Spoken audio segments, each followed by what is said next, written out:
सुबह सुबह धूप बड़ी तेज़ है, इतनी शदीद वाली गर्मी पड़ रही है।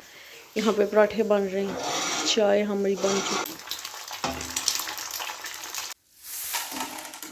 बहुत ही प्यारी ठंडी ठंडी हवा चल रही है। ये देखिए,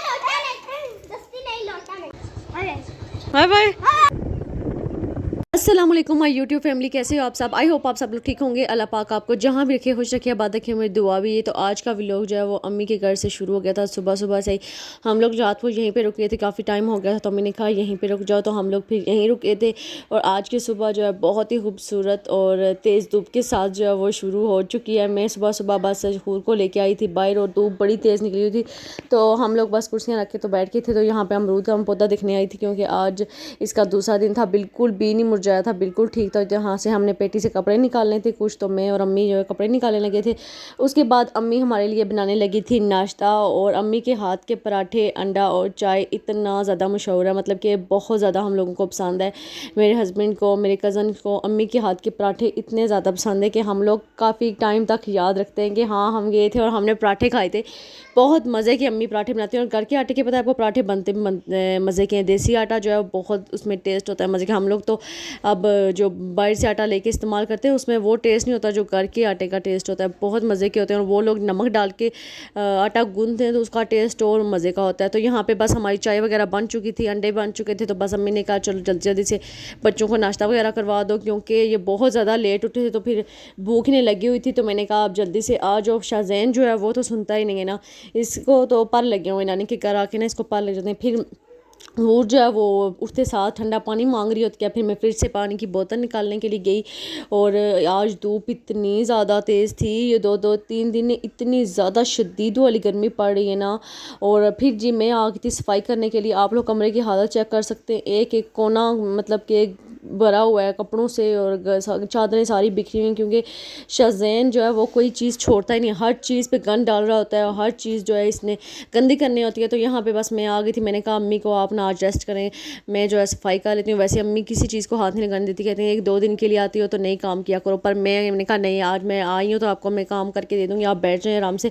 वैसे मैं जब सुबह उठी थी तो अम्मी ने बाहर सेंट से हर जगह से झाड़ू लगा लिया था, बस इस कमरे का नहीं लगा था, क्योंकि हम लोग इस कमरे में सो रहे थे, तो ये कमरा रह गया। तो मैंने कहा इस कमरे की मैं खुद ही सफाई करूँगी, क्या आप करेंगी। तो फिर मैं आ गई थी कमरे की। तो यहाँ पे सबसे पहले मैंने गिलास वगैरह जो रात में पड़े हुए थे पानी वाले, वो और प्लेटें वगैरह वो मैं किचन में छोड़ के आई, और बेड की मैंने कहा सफाई करूँ। वैसे यहाँ पे सोया कोई नहीं था, पीछे हम लोग सोए थे, क्योंकि ये वाला ना एरिया थोड़ी सी धूप डायरेक्ट पड़ती है बाहर से, तो यहाँ पे ना सुबह सुबह गर्माइश हो जाती है, अजीब सी गर्मी होने लगती है। तो फिर हम लोग यहाँ नहीं सोते, हम लोग ना पीछे सोते हैं, क्योंकि वहाँ का टेम्परेचर थोड़ा सा ठंडा होता है। यहाँ पे हमने दो चारपाइयाँ जो है जोड़ ली थी, एक पे मेरा भाई सोया था, दो पे हम लोग में, और मेरे साथ हूर थी, और मेरे हस्बैंड और उनके साथ शाहजैन था। क्योंकि ये एरिया थोड़ा ठंडा होता है तो हम लोग पीछे ना चारपाइयाँ जोड़ के सो जाते हैं। और वैसे भी गर्मियों में जो है बेड तो इतना ज़्यादा गर्म गद्दा जो है वो आग छोड़ रहा होता है ऐसे गर्मी में, आपको पता है। और गाँव में तो सब लोग जो है वो चारपाई पे सोते हैं, वो तो चारपाई यूज़ करते हैं, कोई ऐसा बंदा नहीं होता जो बेड पे सोता है। गाँव में हर बंदा चारपाई यूज़ करता है, क्योंकि चारपाई पे इतनी ज़्यादा गर्मी नहीं लगती, और जो बेड होते हैं ना उन पे गर्मी बहुत ज़्यादा लगती है। और पहले मैं समझती थी कि ऐसा नहीं होता, नहीं लगती, पर मुझे अब पता चला है कि नहीं, चारपाई पे गर्मी कम लगती है, बेड पे ज़्यादा लगती है। तो यहाँ पे बेड मैंने सारे तो साफ़ कर दी थी, अब चारपाई की बारी थी, तो मैं पीछे आ गई थी, फिर चारपाई वगैरह साफ़ की। अब बारी थी झाड़ू लगाने की, तो यहाँ पे बस मैं झाड़ू लेने के लिए आई थी बाहर। और यहाँ पे बस अम्मी जो है वो गई हुई थी मेरी बहन के घर, तो मैंने कहा क्योंकि वो शॉपिंग कर रहे हैं शादी की, तो अम्मी उनके बेटे के पास गई हुई थी, तो मैं थी और मेरे हस्बैंड थे और मेरे बच्चे ही थे। आज घर पे कोई भी नहीं था, तो मैंने कहा चलें आज मैं ना वीडियो भी बना लेती हूँ, वरना वीडियो नहीं बन सकती अम्मी के घर, क्योंकि ट्राईपॉड जैसे ही सेट करके जाओ पता नहीं होता कोई बच्चा आके गिरा दे मोबाइल, और आपका मोबाइल जो है वो टूटा हो। आज कोई भी नहीं था, तो मैंने कहा चलें मैं जो है आज वीडियो भी शूट कर लेती हूँ। वैसे मैं अम्मी के घर जो है ट्राईपॉड सेट करती नहीं हूँ।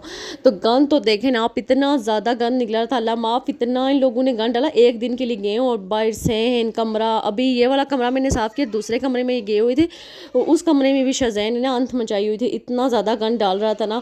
और मैंने यहाँ पे ये सोचा कि अगर मैं ना यहाँ पे गाँव में पक्की रहूँ ना तो मैं काली हो जाऊँ, क्योंकि इतनी शदीद वाली धूप है, और उनके पीछे मुझे इतना ज़्यादा भागना पड़ता है। शादी से पहले ये होता था कि हम लोग काम करके ना बस अंदर बैठ जाते थे, आराम से टीवी देखें या कुछ और काम करें। शाम को जब धूप निकल जाती थी सारी, सूरज गुरूब हो जाता, फिर हम लोग अपने काम स्टार्ट करते हैं। अब ये बच्चों के पीछे तो इतना ज़्यादा भागना पड़ता है, बार बार बाहर चले जाते हैं, सुनते हैं नहीं, और बार बार बाहर पानी में हाथ पता नहीं कभी क्या, और साथ में कज़न भी आ जाते हैं, और कज़न के मिल के साथ ये इतना उल्टे उल्टे काम करते हैं। अभी ना बादल आ गए थे और ठंडी ठंडी हवा चल रही थी, इतना मज़े का मौसम हो गया था। पहले तो धूप थी सुबह, और फिर अभी देखें बहुत ही प्यारी हवा चल रही थी, बादल आ गए थे, बहुत ही अच्छा मौसम हो गया था। तो मैंने कहा चले, अभी ना अम्मी मुझे बोल के गई थी आटा गूंद देना, और जब मैं आटा गूंदने के लिए गई तो मुझे आटे का ड्रम में नहीं मिल रहा, और मैंने देखा दूसरे किचन में ना स्टोर में आटा पड़ा हुआ था। मैंने कहा ये देखिए, मुझे याद है, अब मुझे पता ही नहीं, कभी इतनी ज़्यादा आई नहीं हूँ कि आटा किधर, मैं किचन में ढूंढ रही थी आटा, और आटा उधर था ही नहीं किचन में, तो स्टोर में पड़ा था। खैर फिर मैंने आटा वगैरह गूंद के रखा, फिर अब्बू आ गए थे तो अब्बू आम लेके आए थे, तो मैंने ये 2 आम निकाल के ना ऊपर फ्रीज़र में रखे ताकि ठंडे हो जाएं, तो बाद में हम जूस बना लेंगे। बाकी मैंने आम नीचे रख दिए थे। यहाँ पे हूर को भूख लगी थी, फिर मैंने हूर को जो है वो दूध गर्म करके दिया, अब्बू को मैंने खाना बना के दिया, फिर मैंने जी शावर लिया, शावर लेके फिर मैंने कहा ज़ोहर की नमाज़ पढ़ लूँ, काम तो सारे होते रहते हैं, नमाज़ तो इंसान को नहीं छोड़नी चाहिए। तो फिर मैंने जल्दी जल्दी से बस जो है वो काम सारे ख़त्म करके नमाज़ वगैरह पढ़ी। ये मैं आपको दिखा रही थी कि यहाँ पर अभी तक गाँव में ना ऐसी अलमारियाँ हैं, बर्तन अभी तक वैसे के वैसे लगते हैं, जो पहले पहले लगते होते थे ना, वो अभी भी वैसे के वैसे अलमारियों में ना बर्तन जो है वो सजाए जाते हैं और लगते हैं। तो यहाँ पर फिर हमारे आम जो है ठंडे हो चुके थे, दूध भी मैंने ऊपर रख दिया था उबाल के, वो भी ठंडा हो चुका था। फिर मैंने जूस बनाया, अब्बू को दिया, अम्मी को दिया, अपने हस्बैंड को दिया, और फिर अभी जी ये मैंने अपने लिए गिलास डाला और मैंने कहा ये मैं बैठ के पीऊँ। और ये देखें, ये हैं इसके कज़न, एक अब्रिश है और एक है हुज़ैफ़ा। शाज़ैन के साथ इतना ज़्यादा प्यार करता है कि जब ये अब्रिश जा रही थी ना घर, तो शाज़ैन इतना ज़्यादा रो रहा था कि पूरा दिन इसे अपने घर नहीं जाने दिया, मेरे साथ खेलो मेरे साथ खेलो। और जब हम लोग वापस आए तो तब भी जो है अब्रिश बहुत ज़्यादा रोई, बहुत ज़्यादा ज़िद की कि मुझे अपने साथ लेके जाओ, मैंने जाना। तो अभी ये कज़न के काम आप लोग चेक कर सकते हैं, नहा के इन लोगों ने अपने सारे कपड़े गीले करे। वो तो बेचारे दोनों लगे ही हैं, अब शाज़ैन और हूर जो है वो बैठ के नहा रहे हैं, पर इन दोनों ने भी अपने कपड़े गीले कर लिए। हुज़ैफ़ा और अब्रिश ने भी पूरे अपने कपड़े जो हैं वो सारे गीले कर दिए थे। तो यहाँ पे देखें, मैं फूल दिखा रही थी आप लोगों को, इनका नहाना तो चल रहा था और ठंडी ठंडी हवा चल रही थी। अभी हूर जो है मुझे कहती थी, मुझे मम्मा सर्दी लग रही है, सर्दी लग रही है। तो मैंने कहा चलो आप उठो, क्योंकि हवा चल रही थी, बादल आ गए थे और साथ में पानी में बैठा हो तो सर्दी तो लगती है। तो यहाँ पे अम्मी ने चाय बना ली थी, तो मैंने और अम्मी ने फिर बैठ के चाय वगैरह पी। फिर अम्मी ने जी रात के खाने की तैयारी कर रही थी, तो यहाँ पे अब्बू बैठ के मोबाइल देख रहे थे, तो मैंने कहा इनको भी ज़रा ना वीडियो बना लूँ। अब्बू को तो पता चल गया अब मैं व्लॉग बनाती हूँ, तो हर बात पे मुझे चिढ़ रहता है कि हाय कैमरे वाली किधर जा रही है, ऐसे ऐसे। फिर जी हम लोग आ गए थे घर वापस। अभी ये रास्ते का मैंने थोड़ा सा कुछ शूट कर लिया था, मैंने कहा आप लोगों से शेयर करूँगी, शेयर कह रही हूँ, देखें मेरी ज़बान से कैसे कैसे अल्फाज निकल रहे हैं। फिर जी हम लोगों की घर हो गई थी वापसी, क्योंकि हम लोग आ रहे थे। चलें जी, आपको मेरी वीडियो अच्छी लगी तो वीडियो कर दें लाइक, चैनल को कर लें सब्सक्राइब। अल्लाह हाफिज़, बाय बाय।